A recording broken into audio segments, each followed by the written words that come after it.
Estava muito tentado mesmo a falar hoje à noite sobre a questão que moveu o país essa semana, aquela questão do aborto na menina de apenas 10 anos.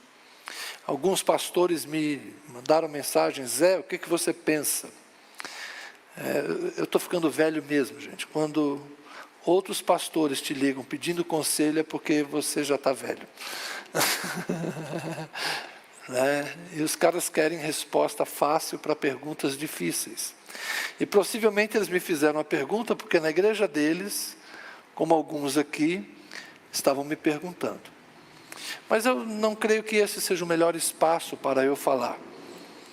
Então eu vou falar sobre isso amanhã na roda de estudo, que normalmente eu falaria do Apocalipse, mas amanhã eu quero falar sobre essa questão do aborto, da questão ética, não só desse caso, mas da questão por que nós cristãos evangélicos somos contra o aborto.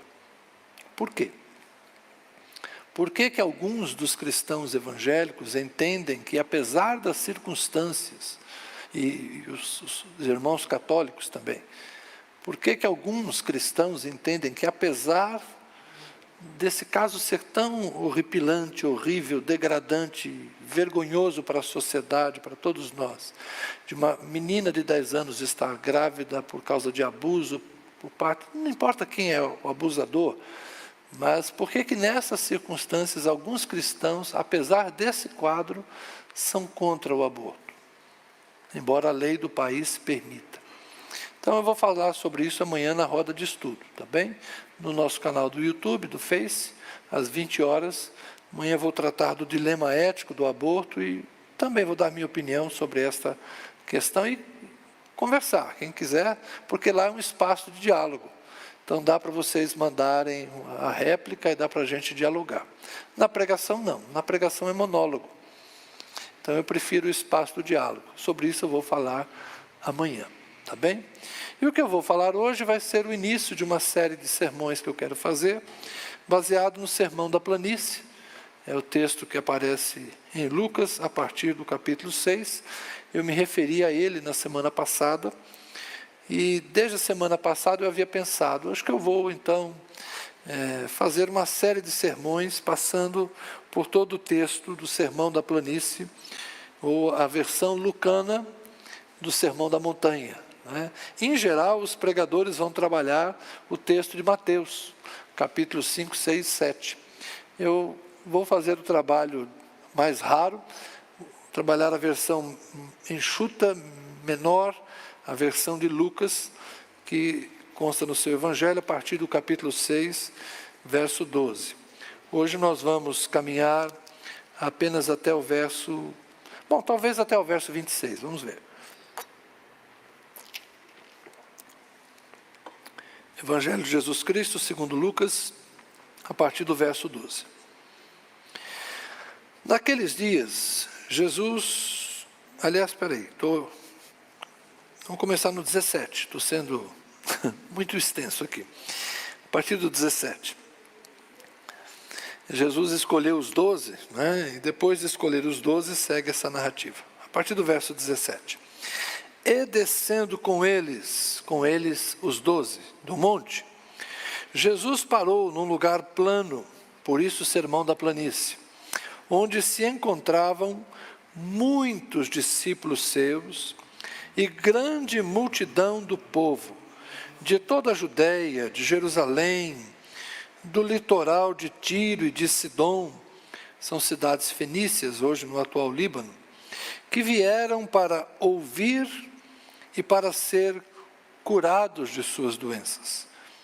Também os atormentados por espíritos imundos eram curados, e todos da multidão procuravam tocar em Jesus, porque dele saía poder, e curava todos. Então, olhando para os seus discípulos, Jesus lhes disse: Bem-aventurados são vocês, os pobres, porque o reino de Deus é de vocês.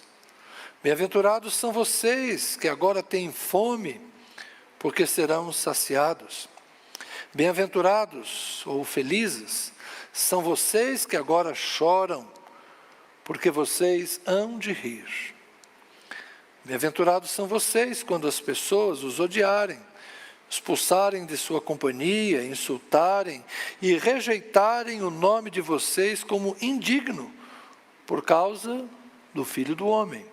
Essa era uma maneira como Jesus referia-se a si mesmo.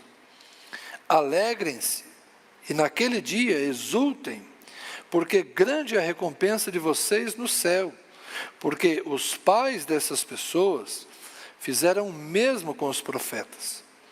Mas ai de vocês, os ricos, porque vocês já receberam a consolação. Ai de vocês que agora estão fartos, porque vocês vão passar fome. Ai de vocês que agora estão rindo, porque vocês vão lamentar e chorar. Ai de vocês quando os elogiarem, porque os pais dessas pessoas fizeram o mesmo com os falsos profetas. Amém. Jesus e suas palavras, Jesus e o desafio de entendermos o que ele quis dizer. Boa parte do meu trabalho consiste em ler o texto, entender o texto e trazer o texto para a nossa realidade. E é por isso que alguns de vocês gostam de vir à igreja, gostam de vir ao templo, para que juntos a gente faça esse exercício. E é um exercício intelectual, mas também é um exercício espiritual. É um exercício emocional, porque a nossa relação com Deus e a nossa relação com a palavra de Deus não é meramente uma relação intelectiva. Não é apenas semântica do texto, não é apenas analisar as palavras, ver o significado delas e então aplicá-la à nossa realidade. Essa hermenêutica, essa ciência que se apropria de um texto e verifica de que forma ele pode ser aplicado ao contexto. Se o meu trabalho fosse só esse, eu seria apenas um falante, um pensador, eu seria apenas alguém que está ocupado de comunicar conhecimento. Mas os evangelhos não foram escritos com esse objetivo. Os evangelhos não são mera transmissão de conhecimento. Embora João tenha dito o que vimos, o que ouvimos, isso anunciamos. João não quis apenas transmitir o que vi e o que ouvi. Mas ele diz, eu escrevi inclusive alguns sinais para que vocês creiam. E crendo, vocês sejam salvos. Crendo que a gente se arrependa dos nossos pecados. Crendo que a nossa mentalidade seja transformada. Crendo que nós possamos nos aproximar deste homem ideal que é Jesus. Há toda uma intenção em Deus ao enviar Jesus, criar uma nova humanidade.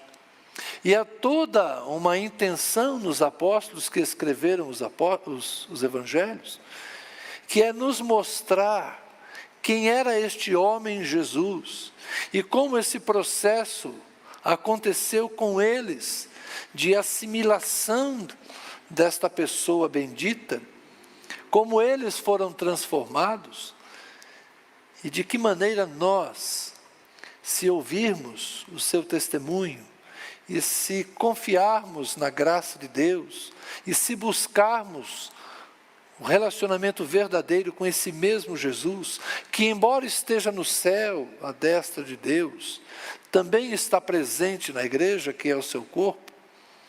Se nós acreditarmos nisso, nesta presença de Cristo, nós seremos igualmente transformados e experimentaremos esse processo, não só de crer, mas de ser um com Ele. Então o Evangelho tem uma proposta de transformação. Num certo sentido, muitas vezes nós dizemos que salvação é individual, e esses dias eu ouvia um pensador inteligente, diferenciado, dizer, Tânia ouve quase todos os dias, aí eu estava ali do lado e ouvi ele dizer, a salvação não é individual, a salvação é pessoal. Salvação é uma experiência pessoal, mas não é uma experiência individual, porque esse processo é um processo coletivo. E quando eu li esse texto de Lucas, me lembrando desta frase, isso fez mais sentido. O Evangelho é salvação não apenas da alma. O Evangelho é salvação hoje. Vejam o que aconteceu. Um pouquinho antes, Jesus havia percebido que tinha muito trabalho para fazer. Muito trabalho. Era muita gente doente, muita gente oprimida por espíritos malignos, muita gente querendo aprender, muita gente querendo saber as coisas do reino de Deus. Ou seja, muito ensino, muita pregação, muita doença, muita libertação, e Jesus sozinho. Então ele diz para os seus discípulos, sozinho no sentido operacional do termo, só Jesus tinha autoridade para expulsar demônio, só Jesus curava enfermos, só Jesus subia na tribuna, ou no caixote, ou numa pedra, ou na escadaria e falava. E aí Jesus fala, é muito serviço para um homem só.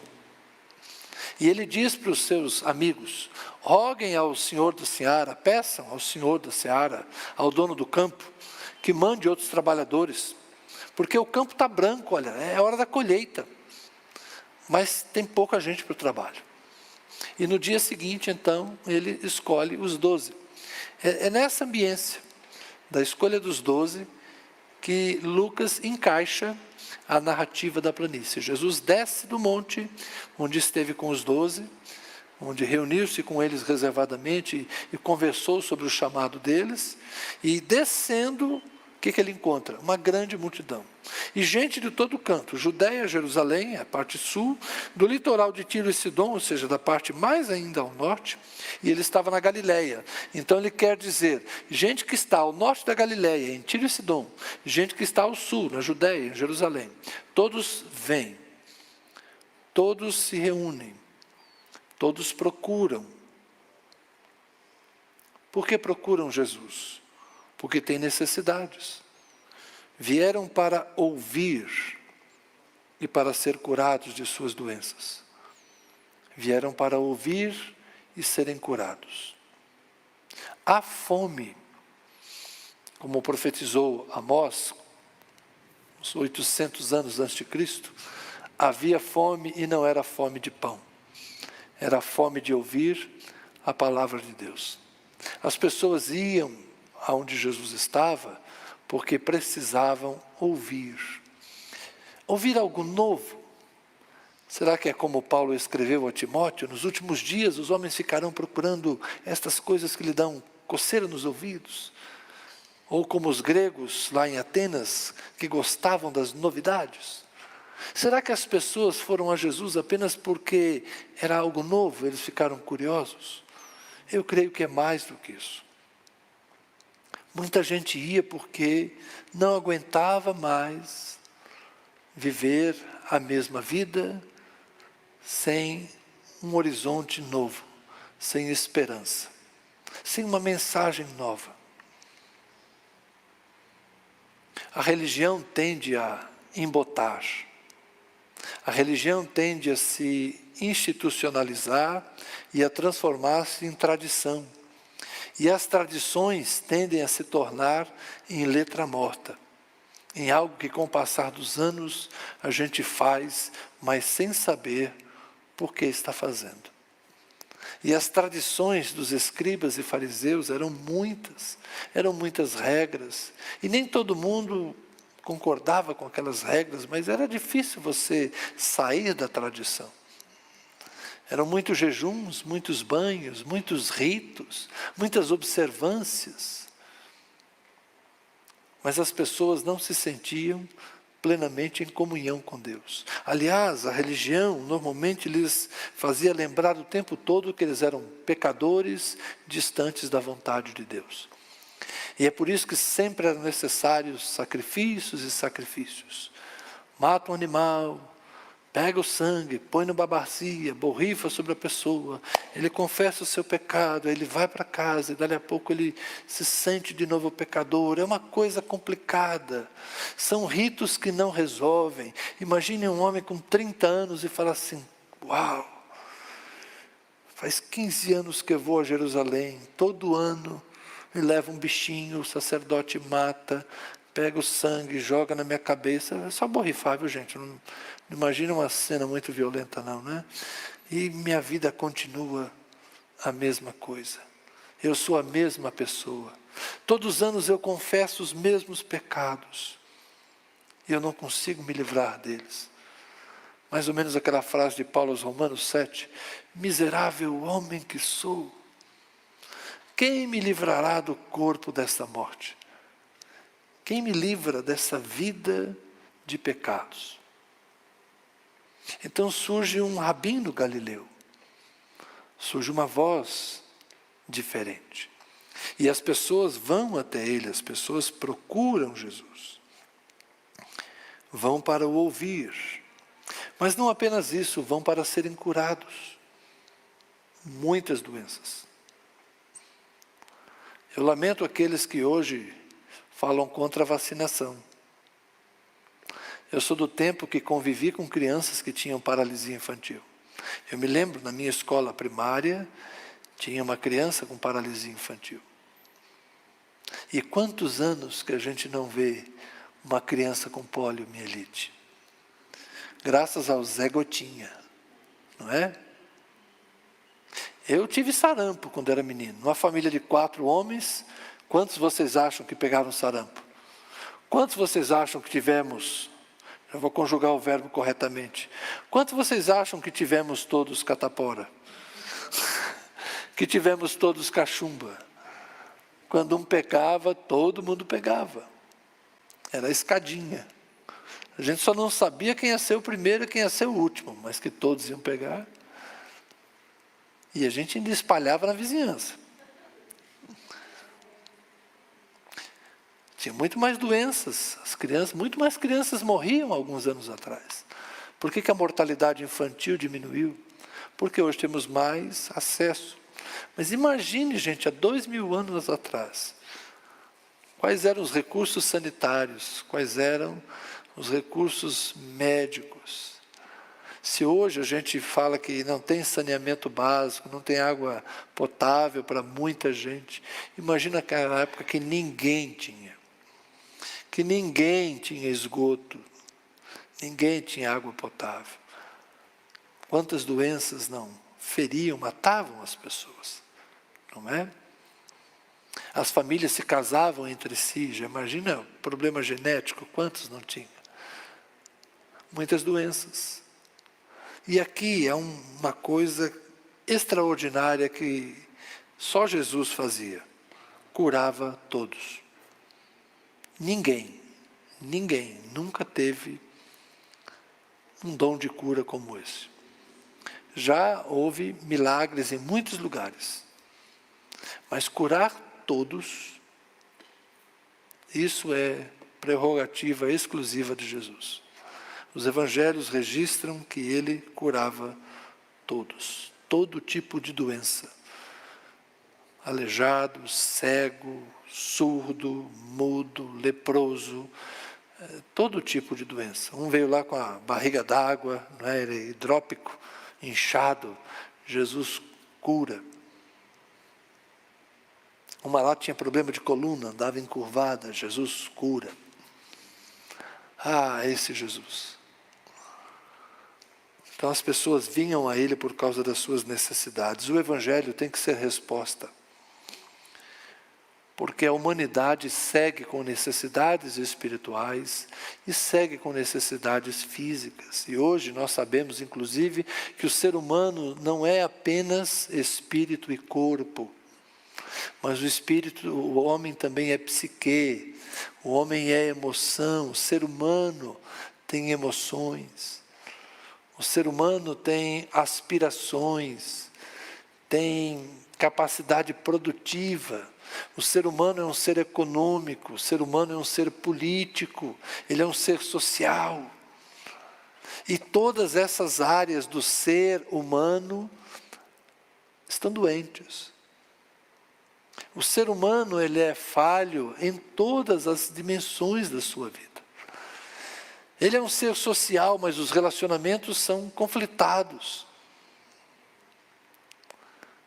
Não pode viver sozinho, mas não aguenta viver com todo mundo. Então, escolhe com quem viver, e de vez em quando acerta com um e erra com outro, e existem esses processos, né, de a junta separa, o João brincava com esse negócio do casa separa, mas não estou falando só de casamento, eu estou falando de relacionamentos. Às vezes o indivíduo muda de profissão, muda de trabalho, não porque não gosta do que está fazendo, não gosta do salário, não gosta do ambiente. Então são problemas relacionais que afetam a vida escolar, que afetam a vida profissional, que afetam a vida familiar, porque enquanto ser social, nós temos as nossas doenças, os nossos preconceitos, os nossos complexos. Então o ser humano é um ser complicado, ele é um ser político. A gente precisa ser um ser político, que interage, que pensa, que reflete, mas ao mesmo tempo nós vivemos dias de aflição, de sofrimento, de radicalismo, de cegueira para tudo que é lado, de excesso de informação ou desinformação, não sei bem como falar sobre isso. Nós somos um ser econômico, mas estamos constantemente insatisfeitos. E às vezes, quando temos o suficiente, não sabemos administrar, não sabemos compartilhar. Tem gente que ganha e perde, tem gente que não ganha. Enfim, é complicada essa vida. As injustiças sociais existem, então o ser humano precisa de salvação em todas as dimensões da vida. Saúde para o corpo, salvação para a alma, se você quiser dizer assim, não é? Mas nós precisamos de salvação para tudo. Para a nossa vida relacional, para a nossa vida emocional. E hoje eu estou vendo no Brasil que a gente está precisando urgentemente de salvação política. Eu olho no horizonte, eu estou igual Elias, subindo no monte para ver se eu vejo uma pequena nuvem. Alguma coisa que me dê esperança. Mas deixa eu mudar de assunto, porque eu não devo falar muito sobre isso não. Nós precisamos ter consciência que o Evangelho é mensagem de Deus para a salvação de todas as dimensões humanas, tá bem? E a partir do verso 20 começa propriamente dito o sermão que Jesus proferiu. E é bastante curioso observar a diferença nas bem-aventuranças de Lucas e de Mateus capítulo 5. Em Mateus são mais em número e mais extensas também as bem-aventuranças. Mas Lucas faz uma aplicação de um contexto muito mais eminentemente social. E eu estava pensando, por que isso? Eu diria que é uma influência do ministério do apóstolo Paulo. Na sua carta aos Gálatas, quando Paulo está explicando o seu ministério, como ele trabalhou, em dado momento ele escreve assim, não é? Aquele que operou eficazmente, com poder, em Pedro, para o apostolado da circuncisão, ou seja, dos judeus, também operou eficazmente em mim para com os gentios. Paulo quer dizer que Pedro desenvolveu o seu trabalho apostólico entre os judeus, e ele desenvolvia entre os não-judeus. E quando reconheceram a graça que me foi dada, Tiago, é o irmão de Jesus, Cefas, é o nome aramaico de Pedro, e João, que eram reputados colunas, ou seja, apóstolos em Jerusalém, estenderam a mim e a Barnabé a mão direita da comunhão, a fim de que nós fôssemos para os gentios e eles fossem para a circuncisão. Houve uma divisão de campo missionário. Os apóstolos Pedro, Tiago e João cuidariam dos judeus, e Paulo cuidaria dos gentios. Mas o que me chama a atenção é o verso 10 do capítulo 2. Somente recomendaram, ou seja, Pedro, Tiago e João, recomendaram que nos lembrássemos dos pobres, o que também me esforcei por fazer.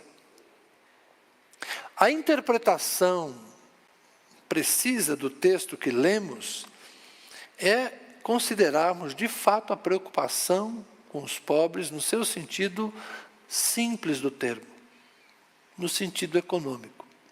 Porque era essa a preocupação dos apóstolos, Tiago, irmão de Jesus, Pedro, o líder do colégio apostólico, e João, seu fiel companheiro.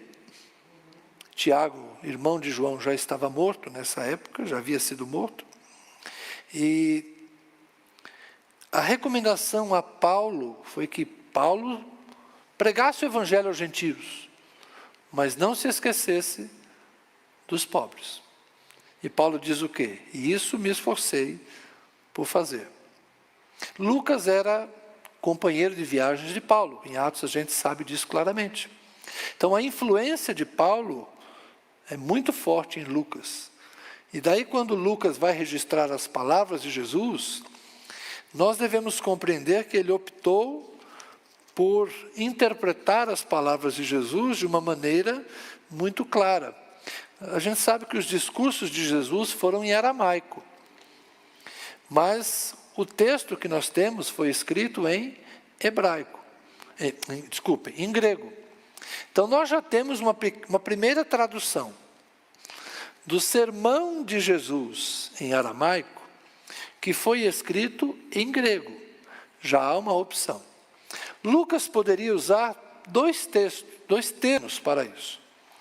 Ele poderia usar um termo pobre e poderia usar um termo que nós traduziríamos hoje por miserável.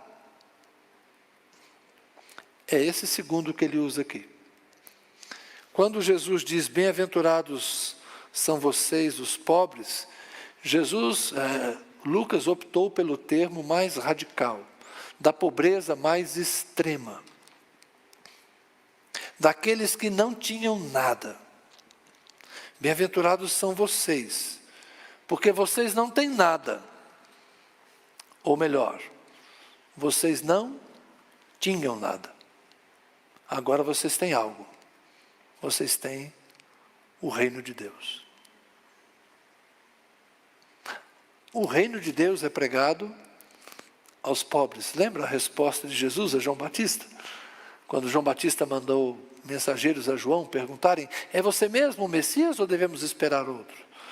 Jesus manda a sua resposta, digam a João que os cegos veem, os coxos andam, os surdos ouvem, e que o evangelho, a boa nova, é pregada aos pobres.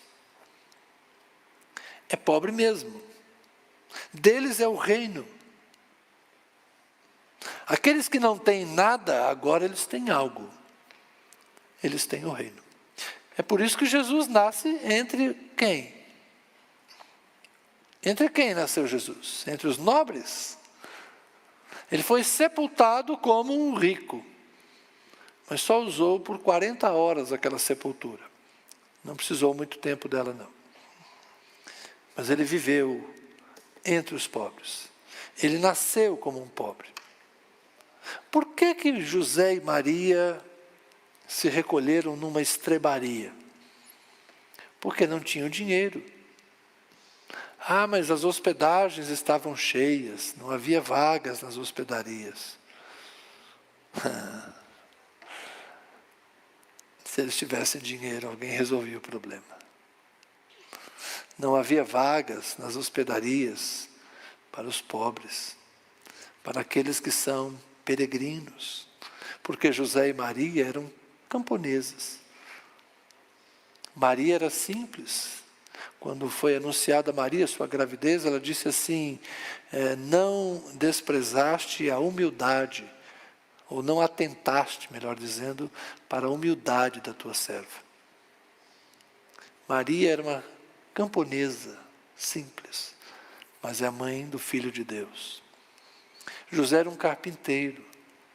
Por que se ocupava com essa profissão? Porque não tem terra para plantar, nem para criar gado. Quem não tem propriedades, vende o seu trabalho. Então Jesus cresceu entre uma família de gente simples. Seus discípulos eram pescadores, também eram coletores daquilo que a natureza lhes oferecia. Então nós vemos, meus irmãos, que os pobres têm agora uma esperança. Deus se importa com eles. Deus sabe que eles existem. Deus lhes deu seu reino. E lá no verso 24 vem o ai que se opõe a isso. Mas ai de vocês os ricos, porque vocês já receberam a consolação. Talvez a parábola ou a história de Rico e Lázaro nos sirvam aqui de referência também. Lucas é o único que conta essa história de um homem rico que viveu sua vida ignorando a pobreza de Lázaro. E depois da morte de ambos, Lázaro entra no descanso, no seio de Abraão, assim que a Bíblia poeticamente fala do lugar de descanso daqueles que morrem e são consolados, confortados por Deus. E o rico entra num lugar de sofrimento, é assim que a Bíblia descreve o Sheol dos judeus, ou o Hades dos gregos, a sepultura, o mundo dos mortos. O rico que teve uma vida farta, mas era egoísta, não estou dizendo que o problema era a sua riqueza, mas o problema era o confiar na riqueza, e aqui eu quero me reportar ao Salmo 52, que eu li na abertura do culto. Lá no Salmo 52 está dito que os justos vão rir daquele que confiou nas suas riquezas e não pôs a sua confiança em Deus. Quem vive apenas em função de enriquecer, irmãos, quem vive apenas em função do ter e não aprende a repartir, não aprende que riqueza passa, não aprende que riqueza é uma dádiva, é um presente para alguns, e que a gente não deve vivê-lo sem, ou desfrutá-la sem perceber a pobreza ao nosso redor, porque se assim for, nós estamos destruindo os portais da eternidade que estavam diante de nós. Estamos pavimentando um caminho de perdição.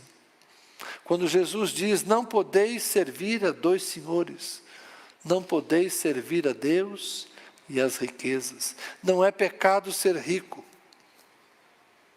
mas é pecado fazer do dinheiro a idolatria, fazer seu ídolo. Paulo vai comparar a avareza, que é o amor ao dinheiro, à idolatria. É uma forma muito simples de dizer. Quem confia no dinheiro não precisa de Deus. E quem não precisa de Deus, fique tranquilo. Depois da sua morte, Deus não vai incomodá-lo. Vai ficar num lugar bem longe de Deus. Só tem um problema. Não vai levar nada. Confiou no dinheiro? Não tem essa história das duas moedas para o barqueiro. Caronte, mitologia grega.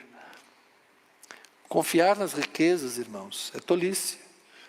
Porque quando o homem morre, tudo o que ele ajuntou aqui fica para os outros gastarem.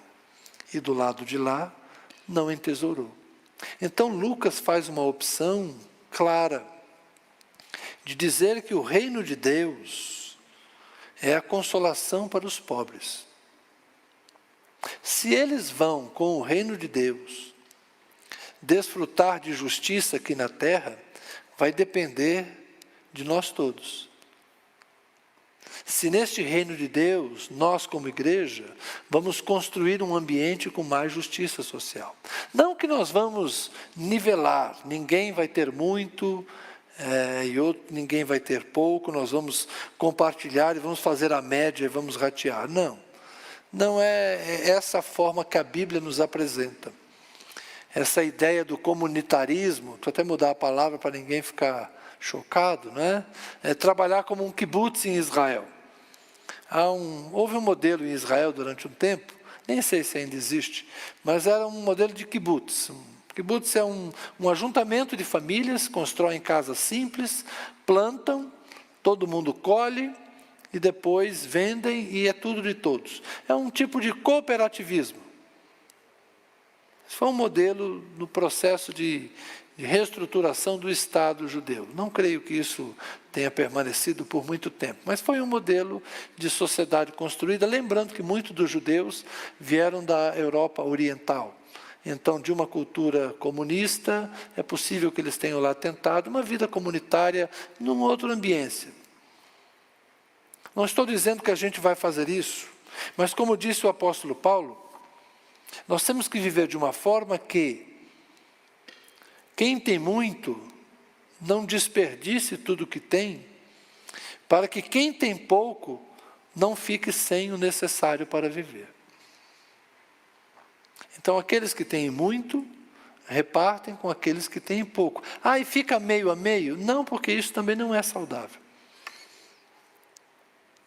Nós sabemos que é necessário ter o necessário para viver, mas também a dignidade de produzir e de trabalhar.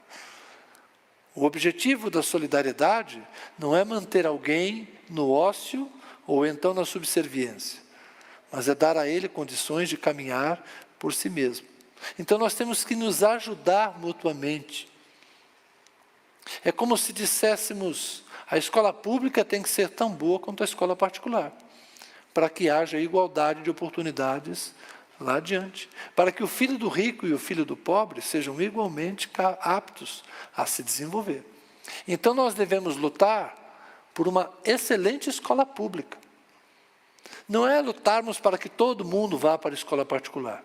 Essa não é a nossa luta. Quem quiser pôr na escola particular, que ponha. Quem puder pagar, que pague. Mas a nossa luta como igreja é para que tenhamos uma excelente escola pública, para que as crianças pobres tenham iguais oportunidades. E aqui nós temos alguns educadores, muita gente aqui da igreja trabalha com isso, e eu sei que o sacerdócio, o ministério que eles exercem, está lá. Isso vale para tudo. Nós devemos trabalhar para que os pobres tenham oportunidade de acesso à terra, de acesso ao trabalho. Tem gente que é contra a luta dos trabalhadores sem terra. Eu sou contra a violência. Sou contra a invasão de terras, principalmente terra produtiva. Mas eu também sou contra o latifúndio improdutivo, especulador, enquanto o trabalhador não tem acesso à terra. Isso não é verdade? Isso existe também. A terra improdutiva lá especulando e as pessoas que poderiam trabalhar não têm terra. Então tem hora que a gente fecha os olhos para a miséria no campo, para a miséria na cidade. A gente fecha os olhos para a desigualdade de oportunidades. A gente fecha os olhos para o racismo, para o machismo. Isso não é reino de Deus. Nós temos que produzir os frutos do reino de Deus. E o reino de Deus é dado aos pobres. Os que não tinham nada, agora eles têm. Eles têm um rei que está lutando a favor deles.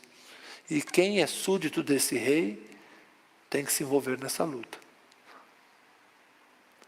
Nós podemos ser apartidários, como igreja, principalmente uma igreja batista. Nós não nos envolveremos em política partidária.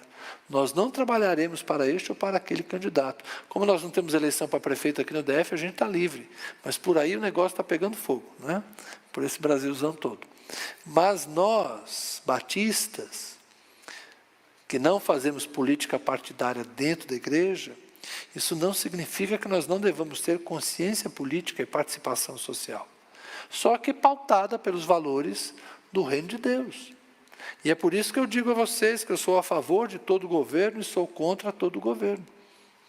Eu oro por todo governante para que ele faça o trabalho certo. E critico qualquer governante quando ele faz algo que eu entendo ser injusto. Sou apartidário porque sou um líder religioso e represento uma comunidade muito grande. Não devo favorecer ou este ou aquele, não conduzo o voto de ninguém. Mas estou aqui para dizer a você que você é cidadão, que você é responsável e que você tem ação política. E tem o direito da ação política, responsável e consciente. Porque o reino de Deus se dá na terra. Não pense você que esse reino é só escatológico. Esse reino está presente. Nós temos que trabalhar para a transformação da nossa sociedade. Bem-aventurados são vocês que agora têm fome, porque serão saciados. Ai dos que agora estão fartos, porque vocês vão passar fome. Eu creio que Jesus estava falando isso aqui especificamente sobre as condições de Jerusalém.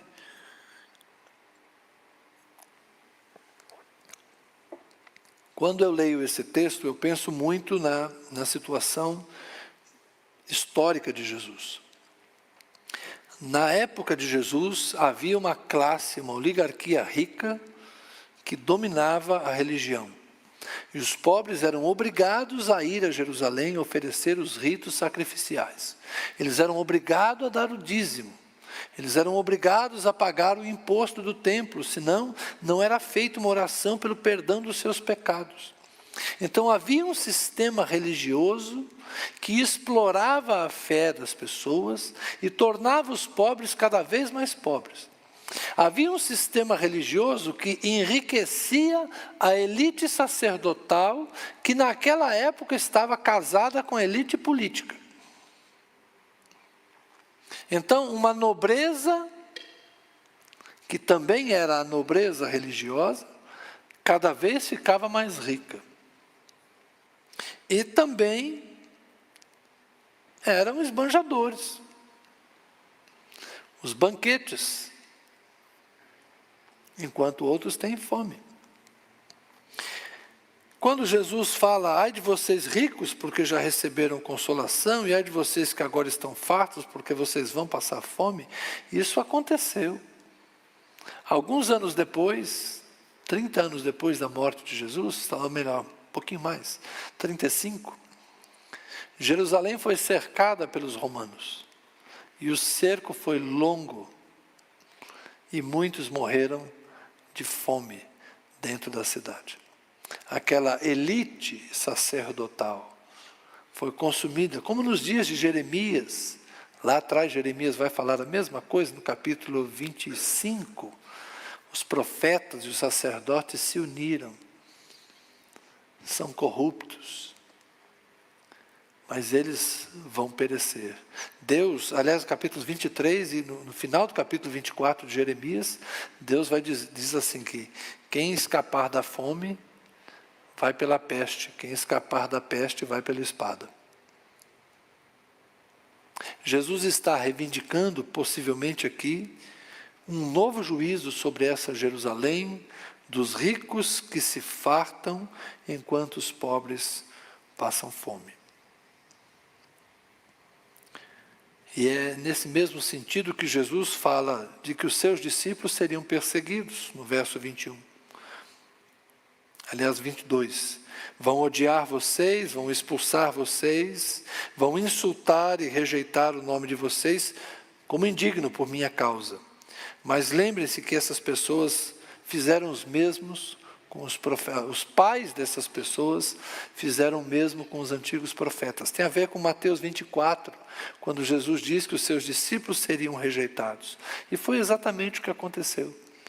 Aquela geração rejeitou Jesus, depois rejeitou os discípulos de Jesus, mas nós sabemos, como disse o apóstolo Paulo, e como disseram também, como disse Lucas no registro de Atos, os discípulos ficaram felizes quando eles foram presos, interrogados e perseguidos por causa de Jesus. O cristianismo vai causar desconforto no mundo. O cristianismo vai causar desconforto nas esferas políticas, nas esferas econômicas, nas esferas humanas, que exploram, que degradam, que humilham os outros seres humanos criados à imagem e semelhança de Deus. O cristianismo precisa incomodar. O verdadeiro cristianismo deveria ter reprovado a escravidão lá atrás.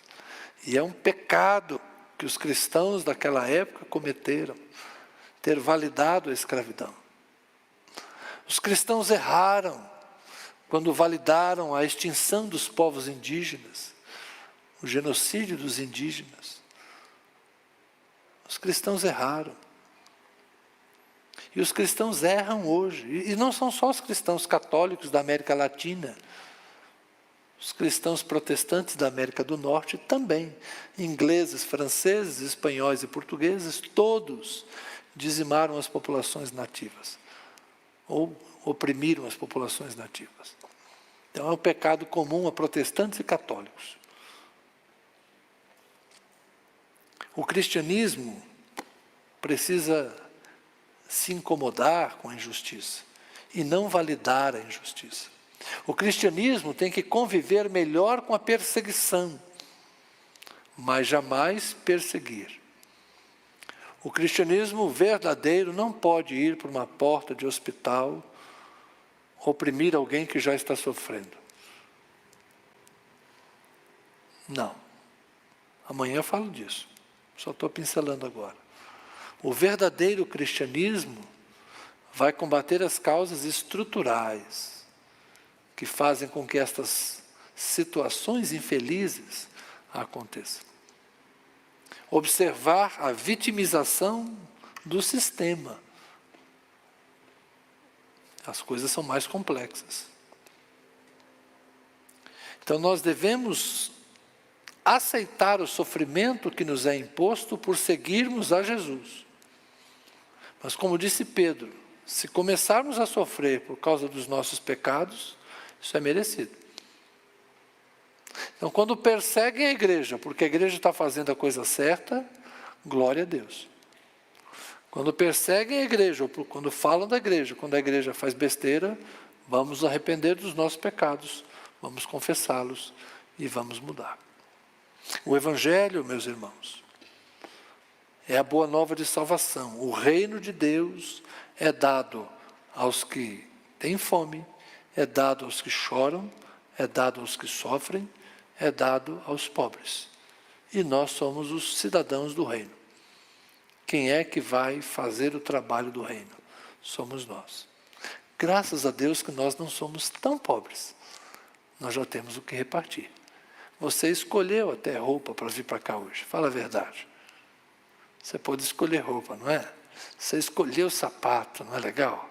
Então, nós não somos tão pobres assim. Muitos de nós viemos de carro, graças a Deus. Muitos estão aí em casa, no sofá, na sua TV zona, de tela plana. Eu sei como é que é, graças a Deus. Não é pecado isso. Mas será pecado se nós nos esquecermos de que não estamos sozinhos no mundo. Não é pecado chorarmos com quem chora. É nosso dever chorar com quem chora. E nós não devemos nos esquecer. Aliás, desculpe, deixa eu recomeçar a frase. Não é pecado nos alegrarmos com quem se alegra. Nós só não devemos nos esquecer de chorar com quem chora. Tá bem? Nós devemos trabalhar para que os valores do reino de Deus se estabeleçam. Porque é o tempo, já chegou, e é hoje. Quando Jesus vier, não será para construir o reino aqui na terra. Quando Jesus vier, será para nos levar para a eternidade. O trabalho do reino compete a nós. Justiça, verdade, paz, alegria no Espírito Santo. Vamos trabalhar, vamos fazer a nossa parte.